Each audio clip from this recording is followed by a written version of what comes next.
अदनामध्ये शिव सोडून ही कुठली रेसिपी असं तुम्हालाही प्रश्न पडला असेल, पण रेसिपी जुनी आहे, पारंपरिक आहे, परंतु तुम्ही या पद्धतीने कधीच खाल्ली नसेल. तर या पद्धतीने अगदी अवघ्या 5 मिनिटामध्ये तयार होणारी रेसिपी. त्यासाठी मिक्सरच्या भांड्यामध्ये हिरवी मिरची, भरपूर सारं लसूण, जिरे, मीठ आणि भरपूर कोथिंबीर घालून वाटण तयार करून घेतलं. त्याचबरोबर इकडे आपल्याला पीठ लागतील.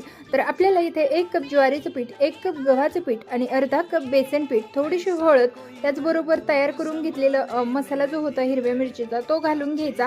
वाटल्यास थोडंसं मीठ देखील घालायचं. त्यानंतर पीठ मळून घ्यायचं. पाहू शकता पिठाचं प्रमाण त्याच पद्धतीने घ्यायचं. कढईमध्ये तेल घालायचं, जिरा, मोहरी, कढीपत्ता, त्याचबरोबर तयार करून घेतलेलं वाटण घातलेलं आहे हिरव्या मिरचीचं, थोडीशी हळद घालायची, मीठ घालायचं, भरपूर पाणी घालून आपल्याला अधन ठेवायचं आहे.